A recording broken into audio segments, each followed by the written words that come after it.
Well, hello there. This is Father Dominic at Holy Trinity Parish, and today is Tuesday. So I'm supposed to get these reflections out on Monday, but yesterday was a holiday, so I figure if I get it out on Tuesday, maybe that'll be okay. Thank you for your patience. And I thought just to talk a little bit about a project that I'm starting for myself personally, but hopefully it'll be helpful to others too. And it's a project in which I want to reflect a little bit on the situation of priests in the church, especially priests of my generation in the church. Lots of priests of my generation are struggling in different ways. And there's a real question as to why. I know I've shared with all of you a little bit of my own story and the difficulties that I had where I was in Salt Lake City in Utah. And so I want to reflect on that, reflect on this struggle that not only have I had, but my brother priests have had, priests more or less of my age, of my generation.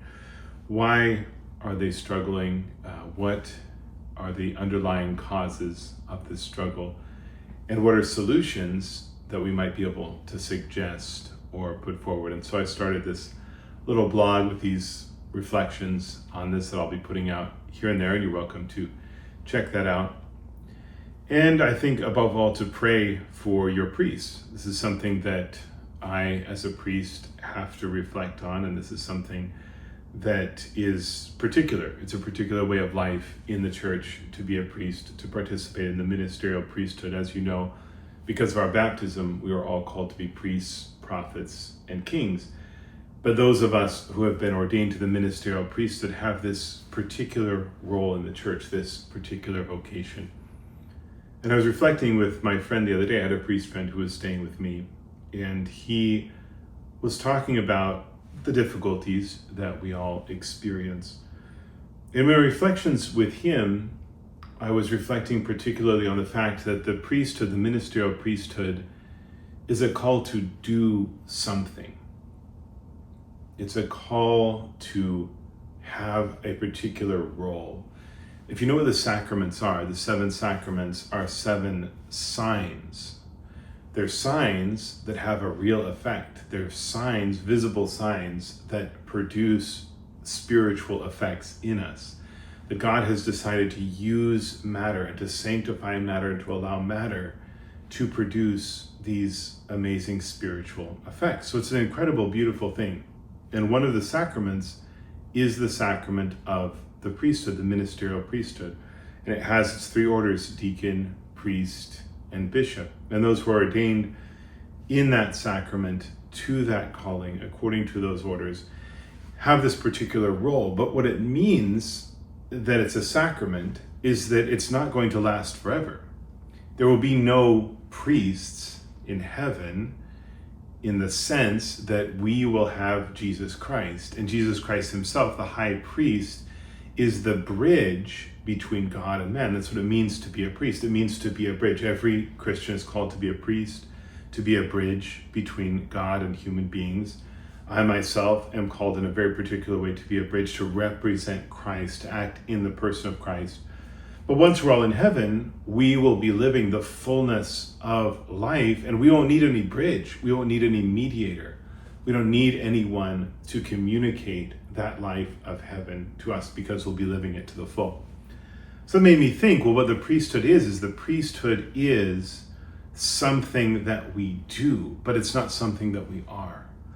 But yet many of us, when we were discerning the priesthood, when we felt called to do this work of the priesthood, we were also looking for a way of life. We were looking for a community. We were looking for a way of belonging.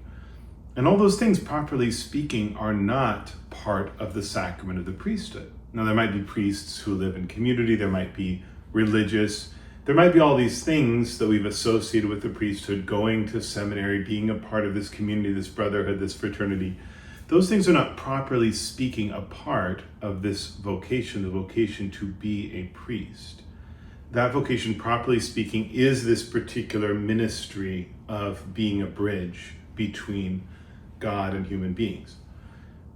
So I think that's an important part of this work that I'm doing, is reflecting on what is that foundation that's going to adequately support those men who feel called to this vocation of the ministerial priesthood. What does that look like? In the past, it was pretty clear. In the past, there were lots of traditions. In the past, there were lots of priests. And so it was natural for priests to be together in a community, gathered around the bishop. We don't live in that world anymore. We live in a very different world now. And in this different world, we have to think, how can we live out this vocation in such a way that we can be happy, healthy, and holy while we're carrying out this ministry? So this little project that I have, these sort of articles that I'm writing, and these reflections that I'm trying to make, hopefully are a way for myself and for others to think about these things, to reflect on these things, to understand this reality, to propose solutions, and to look for ways for priests to be healthier, happier, and holier, so that we can continue on this beautiful ministry that I love, that I feel called to, I think is so precious. And yet that I've experienced, if certain things aren't in place, is not sustainable. So thank you very much for your support for me, for your welcoming of me. I've felt so welcomed and supported here at Holy Trinity. I'm extremely grateful for that.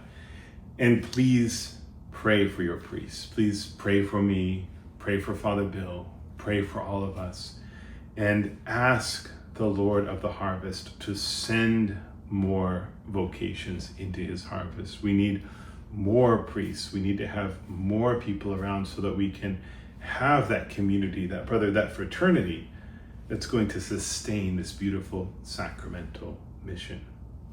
Until next time.